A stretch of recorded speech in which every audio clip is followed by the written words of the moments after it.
Айнұр апай, сіздікі 31-ші мектеп пе еді? Иә, Түрксіб ауданы 31-ші мектеп. Жазып қояйын ба? Иә, жазып қойсаңыз жақсы болады. Қазір. Жақсы, онда бастай береміз ба, апай?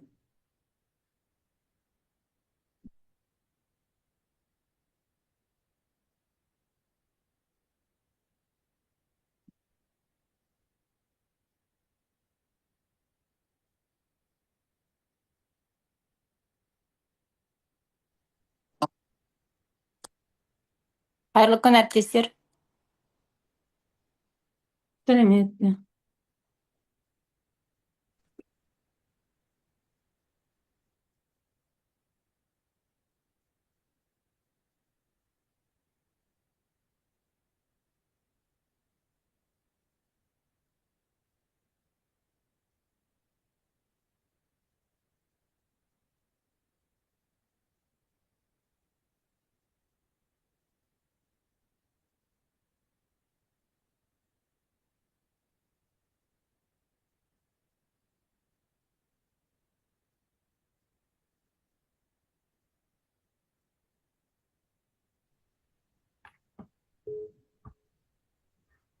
Біріншіден аша беріңіз, ата.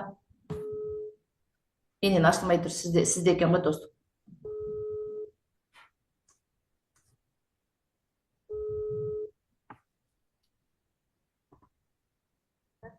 Сәуле, бір кіріп қойшы.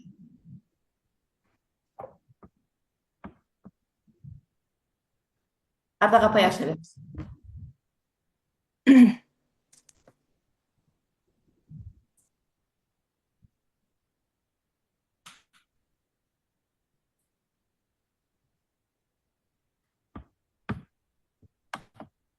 Презентацияны жібере берсеңіз, Ардақ апай. Ардақ апай, Дауысыңыз шықпай жатыр, Ардақ апай. Микрофон өшірулі. Ардақ, микрофоныңыз өшірулі. Қазір Аха. ашылады, күте тұрыңыздар. Аха, жақсы. Балжан апай, бастай берсеңіз. бастай берем, қазір ашыңыздар.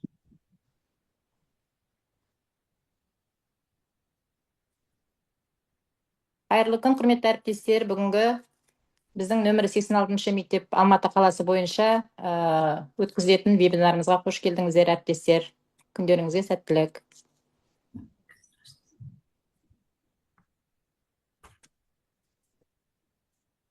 Ашылмай тұр ма? Болып тұр, істемей тұр ма? Иә, Ашылмай қазір. тұрады, Ардақ апай. Достықты мен алайын. Доступ бердім сізге, негізі, апай. Беріп беріңіз.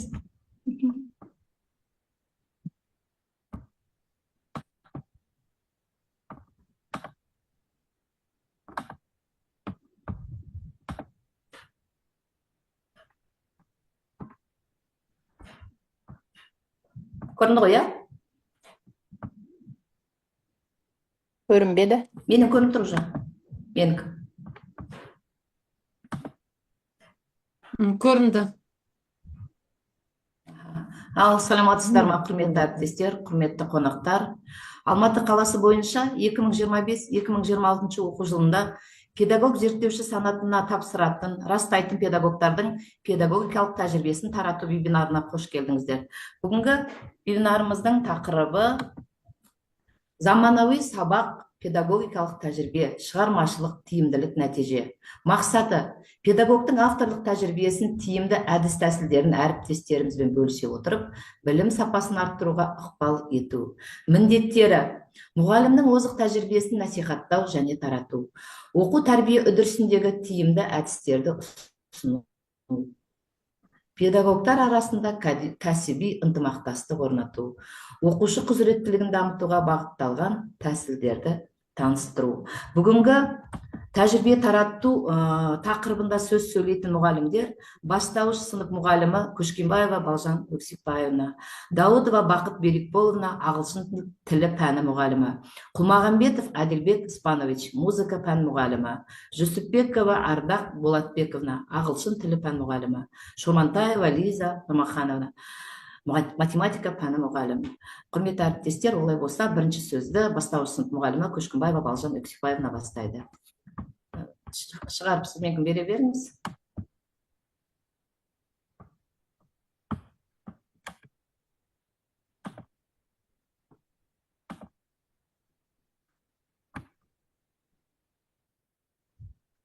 Менен неге презентация көрінбейді? Басқа көрін ме басқаларыңызға? Ашылды міне, иә? Бүгінгі менің тақырыбым көркем жазуға бейнелі ойды дамыту тақырыбындағы бірінші, екінші сыныптарға арналған элективті курс бағдарламасы. Бағдарламаның оқу негізгі мақсаты келесі бетін ашып айтыңызшы апай.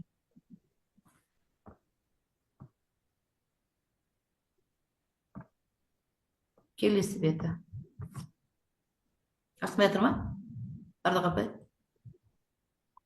Менде презентация көрінбей тұр. Жарайды, айта беріңіз. Мынау менде де ашылмай тұр. Мынау арғы бет, келесі беттері. Айта беріңіз, апай. Мақсаттарын енді.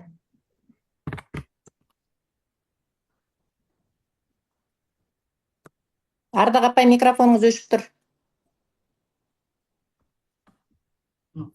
Микрофон өшіп тұр, болып қосылды. Жылжытыңызшы апай, келесі слайдқа. Кішкене анау компьютер зависать етіп жатыр, мынау көп неден.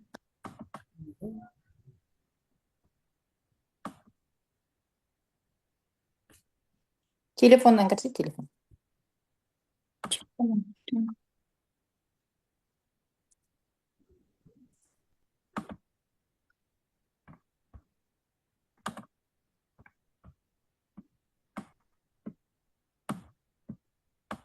Балжан апай, өзіңіз демонстрацияны ала бересіз ау деймін, мына жақтан вообще зависать етіп қалды менде. Өшірсеңіз.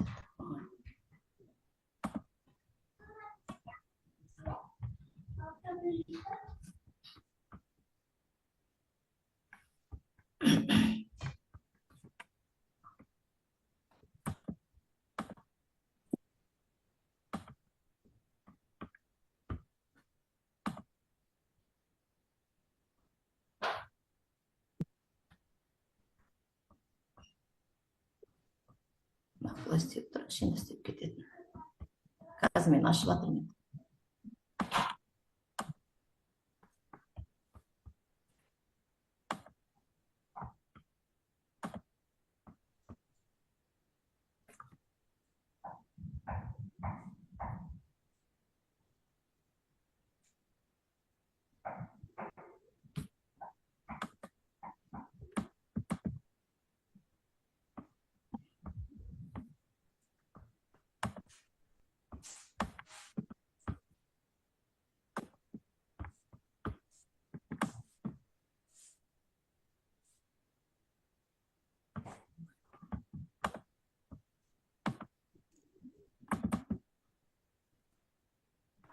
Келесі Балжан апай, уақыт қалмай мен айта берейін, иә? Жалғастыра беріңіз. Ашылды. Ашылды ма? Жоқ, ашылмады, көрінбей тұр. Ал жақсы әріптестер, уақыт тығыз болғандықтан келесі бастай берейін. Балжан апай, сіз дайындала беріңіз. Күндеріңізге сәттілік тілеймін, құрметті әріптестер. Менің бағдарламам, авторлық бағдарламам бұл 10-шы сыныптарға арналған, аптасына 2 рет, жылына 68 сағатты құрайды.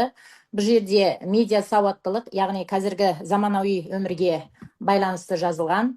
Жалпы авторлық бағдарламаның мақсаты ол 10-шы сынып оқушыларының медиалық және ақпараттылық сауаттылығын арттыру, заманауи ақпараттық ортада сыни ойлау дағдыларын қалыптастыру және болашақта ақпаратты талдауда, іріктеуде, оны қолдануда жауапты, саналы ұстаным көрсетуіне жағдай жасау. Негізгі бағдарламамның міндеттері ол оқушыларға ақпарат түрлерін ажыратуды, әсіресе медиа контентті талдауды, факт-чекинг әдістерін меңгеруді қамтамасыз ету. Медиалық хабарламаның мақсаты аудиторияға әсерін түсіну. Енді сөйлебеңіз, аха. Әсерін түсіну және ақпаратты сұрыптау қабілетін дамыту. Ақпарат құралдары мен әлеуметтік желілердегі манипуляция түрлерін Слайд жоқ қой. Слайд көрініп тұрған жоқ. Слайд Ардақ апайда болған ғой. Көрінбей тұр.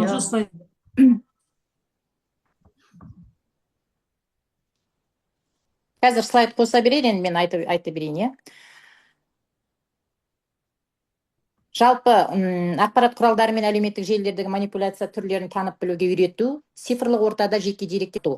Жаңа медиа технологияларды, мысалы айтқанда блог, подкаст, бейнеформат және тағы да басқа технологияларды дұрыс және тиімді пайдалануға баулу. Негізгі бұл жерде элективті курстың негізгі мазмұны, құрылымы мен теориялық аспектілері, сондай-ақ ағылшын тілін функционалдық тұрғыда меңгеруге бағытталған тармақтар беріледі. Бағдарлама жалпы 14 бөлімнен тұрады. Әр бөлім курстың жалпы мақсаты мен міндеттеріне қызмет ететіндей нақты тақырыптарды қамтиды. Және оқушылардың бұл жалпы медиа сауаттылығын арттыруға, ағылшын тіліндегі коммуникативтік дағдыларды дамытуға бағытталып жасалынған. Және осы бағдарламамда жаңартылған оқу бағдарламасының талаптары мен құндылықтары ескертілініп жасалынған. Мына жерде енді не қосылмады ма, Бардақ апай, бөлімдері жеке-жеке көрсетіліп тұр. Жалпы осы бағдарламаның өзектілігі жаңа ақпараттық қоғам жағдайындағы оқушылардың сындарды ойлау, деректерді талдау және сауатты коммуникативті құзыреттіліктерін дамыту болып есептеледі. Жалпы ғылымилығы бұл бағдарлама педагогика, психология және медиа білім беру сауаттылығы заманауи ғылымның теориясына сүйеніп жасалынған. Жақсы, рахмет әріптестер. Келесі сөзді Апай, сөйле тағы да бір-екі сөз қоссаңызшы, презентацияңыз енді қосылды ғой. Жақсы. Презентация енді қосылды ма? Осы өздеріңіз көріп отырғандай, менің алған бағдарламам жаңа 10-шы сынып оқушыларына арналған, яғни жоғары буындағы оқушыларымызға арналған жалпы медиа сауаттылық деген, яғни жан-жақты медиалық сауаттылықтарының болуы, ақпарат құралдары мен әлеуметтік желілердегі манипуляция түрлерін танып білуге үйрету және цифрлық ортадағы жеке деректер қауіпсіздігін сақтау мен дағдыларын дамыту болып табылады. Назарларыңызға рахмет, әріптестер. Күндеріңізге сәттілік тілеймін. Келесі кезегімді бізде музыка пәнінің мұғалімі Құлмағанбетов Әділбек Спанұлы ағайымызға беремін. Рахмет. Әділбек ағай. Мен көрінбей қалдым, мен мына жақтан вообще. Кім? Балжан Сіз апай сөйлей сөйлей беріңіз, берсін. Ардақ қоса береді ғой. Балжан апай сөйлей берсін. Көрініп тұр ма сіздерге? Жоқ, мен вообще жоқ болып тұрмын қазір. Жоқ, Бақыт апайдікі көрініп тұр. 10-шы сынып медиалы ақпарат сауаттылығын арттыру Бақыт апайдікі көрініп тұр. Қазір.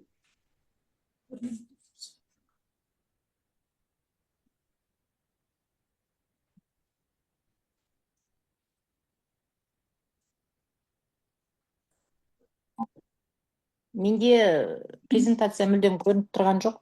Лиза апай, скрин жасап отырасыз ғой? Мына көрінді, ағай сөйлей беріңіз, Әділбек ағай, сіздікі.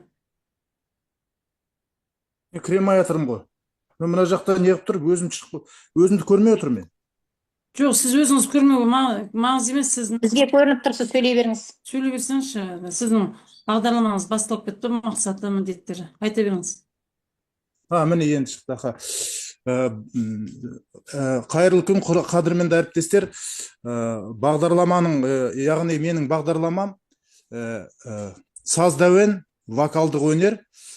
Бағдарламаның мақсаты менен міндеттері вокалдық шеберлікті дамыту арқылы оқушылардың музыкалық қабілеттерін жетілдіру, олардың әртістік шеберлігін арттыру және сахна мәдениетін меңгерту. Оқушылардың вокалдық дауыстарын дамыту және нығайту, дұрыс тыныс алу және дыбысты қою техникасын үйрету, әншілік шеберлікті арттыру, музыкалық стильдерді меңгеру, әртістік шеберлікті жетілдіру және сахнада өзін-өзі ұстау мәдениетін дамыту, әртүрлі музыкалық жанрлардағы шығармаларды орындау әдістерін меңгерту. Келесіге өтсеңіз. Бағдарламаның өзектілігі. Қазіргі заманға, яғни қоғамда вокалдық өнерге қызығушылық жоғары деңгейде. Танымал музыкалық бағдарламалар, конкурстар және түрлі жобалар жастар арасында үлкен сұранысқа ие. Сонымен қатар вокалдық өнер адамның өзін-өзі білдіру құралы ретінде де маңызды. Курстың өзектілігі адамдардың шығармашылық қабілеттерін дамыту, музыкалық талғамды қалыптастыру және жалпы мәдениетті арттыруға бағытталған. Күтілетін нәтижелер: жеке вокалдық техникасын жетілдіру, музыкалық жанрларда кәсіп деңгейде ән орындау, сахнада өзін өзі сенімді ұстап, әртістік қабілетін көрсету, музыкалық мәдениет және өнер туралы білімдерін кеңейту, шығармашылық қабілеттерін іске асыра отырып, жаңа музыкалық жобаларға қатысуға дайын болу.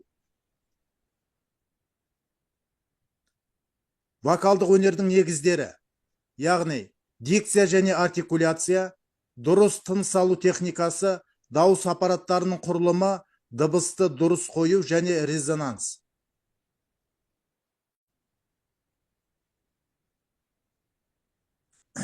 Топтық ән айтудың ерекшеліктері. Топтық ән айтудың яғни ерекшеліктері: гармония және үйлесімділік, біркелкі ырғақ, дауыс үйлесімдігі, дауыс үндестігі, сахналық мәдениет. Яғни топтық ән айту бір-біріне, яғни вокалистің бірге бір музыкалық шығарманы орындау процесі. Бұл хор, дуэт, трио, квартет сияқты түрлерде болуы мүмкін. Топтың, яғни топтық ән айтуда орындаушылардың дауыстары үйлесімді түрде бірігіп, бір тұтас музыкалық бейне жасайды. Бұл вокалистердің үйлесімділік, ырғақ пен үндестік сақтау қабілеттерін талап етеді. Қадірменді әріптестер, қазір біздің, яғни менің бағдарламам балаларға ұсынылып отыр. Яғни балалар қазір балалармен бірге жұмыс істеп жатырмыз бағдарламамен. Балалардың қызығушылығы мол. Назарларыңызға рахмет. Кезекті мен ағылшын пән ұстазы әріптесіміз Ардақ Жүсіп қызына берем. Ардақ Жүсіпова, кезек сізде. Ардақ, микрофон, Ардақ.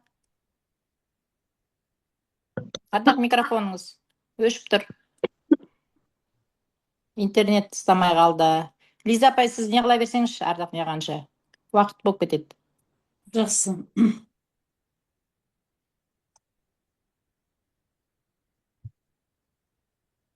Лиза апай, өзіңіз таныстырып. Көрініп тұр ма? Көрініп тұр. Сәлеметсіз ме, құрметті Презентация әріптестер? көрініп. 86 мектеп гимназия математика пәні мұғалімі боламын. Менің тақырыбым комбинаторика негіздері, 9 сынып оқушыларына арналған 34 сағат. Бұл курсты таңдағандағы мақсатым бар өмірдегі мүмкіндіктерді математикалық тұрғыдан бағалауға үйрету. Келесі негізгі бұл курстың мақсаты комбинаторикалық формуларды қолдана отырып, кездейсоқ оқиғалардың ықтималдылығын есептеу дағдысын қалыптастыру. Өзектілігі бұл функционал сауаттылық, яғни күнделікті өмірдегі тәуекелдерді, мүмкіндіктерді сақтандыру, лотерея сияқты, статистика сияқты оқушыларға талдауды үйрету. Комбинаторика негіздері тақырыбында бұл 34 бөлімде, бұл курста негізі 3 бөлімнен тұрады. Бірінші бөлім бұл комбинаторикалық есептерді шешудің негізгі әдістері. Бұл жерде барлығы 6 сағат. Негізден бұл жерде балалар есепті жаңа комбинаторикалық есептердің шешудің негізгі әдістерімен танысады. Жаңа ағаштық, мүмкіндік ағаштары сияқты тәсілдер бар ғой, сондай тәсілдерді үйренеді. Екінші, бұл негізден бұл 6 сағат жаңа 5-ші, 6-ші, 7-ші сыныптардағы элементтерді, теорияларды, ұғымдарды қайталап еске түсіреміз. Ал екінші бөлімде бұл жерде 17 сағат комбинаторика негізгі формулары, яғни негізгі формулардың бәрі, яғни 9-шы сыныптағы өтетін формулардың көбісі осы екінші бөлімде қарастырылады. Үшінші бөлім бұл кездейсоқ оқиғалар мен ықтималдылық есептеу кезіндегі комбинаторика деп аталады бұл бөлім. Бұл бөлімде барлығы 11 сағатқа берілген. Жалпы 14 сағат. Енді, мысалы, бізде комбинаторикада оқушылар негізінен нақты бұл курста нақты таңдаған мақсатым ықтималдылықты, жаңағы статистиканың ғылыммен күнделікті шешімді болжауды балалар әлі де болса жаңағы ажырата алмайды. Сондықтан бұл жерде әр есепті шығаруға көп уақыт беріледі бұл курста. Мысалға, қаладағы 5 қабатты ғимаратқа лифт әкелуші 3 түрлі фирманың өнімі бар. Әр қабатқа 3 түрлі лифт орнатуға болатын болса, жалпы қанша комбинация болады деген есепті қарастыратын болсақ, бұл жерде балалар көбейту ережесін қолданылады. Жауабы жаңағы көбейте салады, бұл жерде 45 болады. Одан кейін мысалы формуларды мен шығаратын есептер болады. Міне сол кезде 10 оқушыдан 4 адамнан тұратын команданы қанша тәсілмен құруға болады десек, бұл жерде оқушылар жаңағы теру формуласын қолданып шығару керек. Міне сондай ажырату үшін мына есептердің шығару, бұл курста көп есептер шығарып, балалардың ажырату және өзі қай формуламен қолдану деңгейлерін жоғары деңгейге жеткізуге болады. Мысалы, ықтималдылыққа қорапта 5 қызыл шар және 5 көк шар бар. Қайтарма 2 шар алғанда екеуі де қызыл болу ықтималдылығы қандай дейтін есептер болатын болса, мұнда бізде терудің жаңағы 5 оқушыдан 2 шар алу ықтималдығының қатынасын аламыз 10 оқушыдан 2 шар алғандағы ықтималдыққа. Міне осындай әдістер жаңағы дағдысын арттыруға болады. Жалпы сіздерді осы курсқа шақырамын, таңдаңыздар. Себебі бұл жерде жоғарғы оқу орнында жаңа дайындыққа балалардың үлкен мүмкіндік алады. Яғни сіздерде қазір инженерия, экономика, информатика, технология бағытындағы базалық білім деңгейі қалыптасады бұл курста. Жалпы нәтижесі бұл жерде кез келген комбинаторикалық есепті талдап шешудің жалпы жолдар қарастырылады. Бұл жерде тілдік қоры дамиды, еркін қолдана бастайды, мысалы комбинаториканың есептерін. Сондықтан математикалық статистикалық мықты негізі қалау үшін осы курсты таңдаңыздар деймін. Оқушының курста математика логикасын жетілдіп, өмірдегі мүмкін нәтижелерді басқаруды үйреткіңіз келсе, осы комбинаторика негіздер курсын таңдаңыздар деп айтқым келеді. Тыңдағандарыңызға рахмет. Кереметтер ме? Жақсы, рахмет. Мен Жүсіпбаева Ардақ Болатбекқызы, ағылшын тілі пәнінің мұғалімі. Сіздерге English through Kazakh Values бағдарламасын сіздерге ұсынғым келеді бүгін. Мақсаты бұл бағдарламаның мақсаты ағылшын тілін меңгеру барысында қазақ халқының ұлттық құндылықтары мен мәдени мұрасын оқу мазмұнына кіріктіру және бағдарлама тіл үйрету үрдісін тек лингвистикалық дағдылармен шектемей, оқушылардың ұлттық сана сезімін, мәдени бірегейлігін, дүниетанымдық көзқарасын дамытуға бағытталады. Міндеттері ағылшын тілінің 4 дағдысын, яғни тыңдалым, айтылым, оқылым, жазылымды дамыту, ұлттық дәстүрлер мен әдет ғұрыптар мен мәдени құндылықтарды тілдік материал арқылы таныту және оқушылардың коммуникативті құзыреттілігін жетілдіру. Сондай-ақ ұлттық құндылықтарға негізделген тәрбие беру арқылы тұлғаның рухани адамгершілік қасиеттерін дамыту болып табылады. Бұл бағдарламаның жаңашылдығы ағылшын тілін оқыту мазмұнын қазақтың ұлттық құндылықтары мен мұрасымен байланыстыру. Бұл ұлттық рухани байлықты сақтай отырып, жаһандық коммуникация құралына айналған ағылшын тілін меңгерудің жаңа әдістемелік шешімі. Ғылымилығы бағдарлама заманауи педагогикалық ғылымның теория тұғырларына сүйенеді және коммуникативтік әдістеме, сондай-ақ CLIL, яғни Content and Language Integrated Learning тәсілі, құндылықтарға бағытталған оқыту технологиялары және сондай-ақ тұлғаға бағытталған білім беру парадигмасы. Бағыттылығы ол бағдарлама оқушылардың тілдік дағдыларын дамытуға, сондай-ақ ұлттық сана сезімін қалыптастыруға, психологиялық және әлеуметтік саулығын сақтауға, экологиялық және этнопедагогикалық мәдени бағыттарға бағытталады. Бағдарламаны меңгеру күтілетін нәтижеге тоқтайтын болсақ, ағылшын тілін күнделікті және академиялық деңгейде еркін қарым-қатынас жасай алады. Қазақ халқының ұлттық құндылықтарын, салт дәстүрлері, мәдени мұрасы туралы ағылшын тілінде айтып түсіндіре алады. Мәдениет аралық қарым-қатынаста қазақи дүниетанымды таныта алады. Сондай-ақ тыңдалым, оқылым, айтылым, жазылым дағдыларын құндылыққа негізделген мәтіндер арқылы дамытады. Сыни ойлау, шығармашылық және зерттеу дағдыларын қалыптастырады. Топта және жеке жұмыс барысында өз ойын дәлелді жеткізе алады. Жобалық презентациялық жұмыстарды ағылшын тілінде дербес орындай алады. Сондай-ақ мына жерде сіздерге әр 90 бойынша берілген тақырыпшалары және тапсырмалардың үлгілері берілген. Сіздерді осы бағдарламаны оқытуға, яғни өз мектептеріңізде, өз оқушыларыңызға оқытуға осы бағдарламаны ұсынамын. Келесі бізде сөз кезегі Күшкімбаева Балжан Өксікбаевнаға беріледі, бастауыш сынып мұғалімі. Ардақ апай, сосын мен соңынан менікін уақыт болып жатса, менің немді шығарасаңшы, иә, презентациямды уақыт болып жатса. Балжан апай, Балжан апайдан кейін менің Көрінді ма презентациям. сіздерге енді? Жоқ, сіз әлі демонстрация қосып жатырсыз. Қосып қойдым. Қосып қойыңыз ба? Аха. Менен Көрінді. көрінді. Көрінді, аха. Тақырыбым көркем жазуға бейнелі ойды дамыту тақырыбындағы бірінші, екінші сынып оқушыларына арналған элективті курс бағдарламасы. Курстың негізгі мақсаты оқушылардың көркем жазу арқылы тіл байлығын, бейнелі ойлауын, шығармашылық қабілеттерін дамыту. Міндеттері: көркем жазу элементтерімен таныстыру, сөйлем құрау, мәтін құрастыруға үйрету, эстетикалық талғам қалыптастыру және жеке шығармашылыққа жол ашу. Менің бағдарламамның өзектілігі: қазіргі оқушы еркін ойлы, креативті тұлға болуы тиіс. Көркем жазу арқылы оның ойын бейнелі жеткізуге, тілін дамытуға және каллиграфиялық жазу мәдениеттерін қалыптастыруға болады.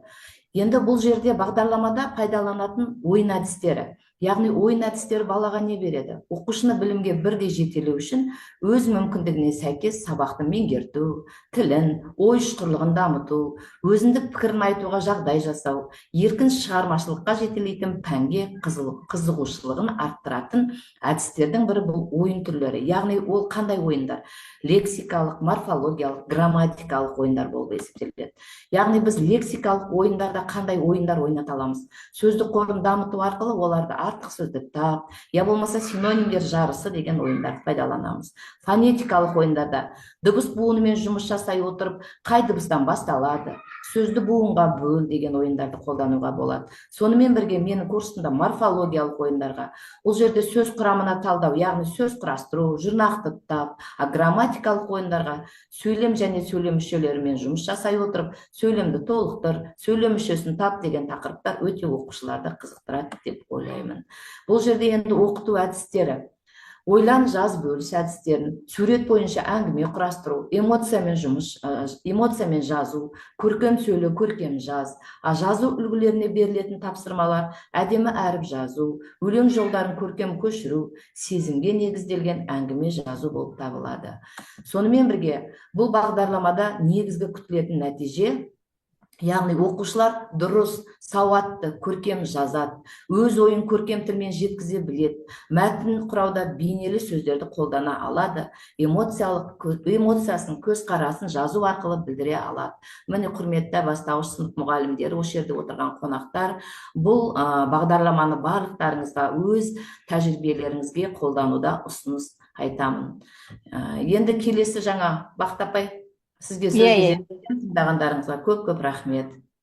Мен жаңа презентациям не алмай қалды ғой. Ашылмай қалды. Соны Ардақ апай қосып жіберсеңіз. Жақсы әріптестер, енді мен де сіздерге жәнегі 10-шы сынып біз енді техникалық ақауларға байланысты және көрінбей қалды ғой. Осы бағдарламаны болашақта қолдансаңыздар дегендей ұсыныс, әріптестеріңізге таратсаңыздар дегендей, осы біздің әріптестеріміздің бүгінгі 86-шы мектептің жаңағы яғни қазіргі қарап тұрсаңыздар барлық әріптестеріміздің жаңағы бүгінгі алған жалпы авторлық бағдарламалары қазіргі заманауи өмірмен байланысты. Рахмет назарларыңызға көп. Істеріңізге сәттілік тілеймін, әріптестер бәрлеріңізге көп рахмет. Балжан апай, өзіңіз қорытындыласаңыз. Ал құрметті әріптестер, және бүгінгі біздің педагогикалық тәжірибені тарату вебинарына келген қонақтар, барлықтарыңызға үлкен рахмет. Бүгінгі Әуезов ауданы Ғабит Мүсірепов атындағы 86-шы мектеп гимназиясының мұғалімдерінің авторлық бағдарламаларымен барлықтарыңыз таныстыңыздар. Ойлаймыз, алдағы уақытта өз мектептеріңізде, өз тәжірибелеріңізде пайдаланады деген ниеттеміз, сенімдеміз. Барлықтарыңызға қолдау көрсеткендеріңізге алғысымыз шексіз. Және де қызметтеріңізге шығармашылық шабыт тілей отырып, бүгінгі вебинарымызды аяқтағымыз келді. Барлықтарыңызды көргенімізге қуаныштымыз. Қош сау болыңыздар. Рахмет сіздерге үлкен. Жақсы, рахмет әріптестер. Көп бәрлеріңізге. Рахмет, барлықтарыңызға сау болыңыздар. Сау болыңыздар, рахмет, күндеріңіз сәтті өтсін. Жақсы, рахмет, сау болыңыздар. Сәттілік.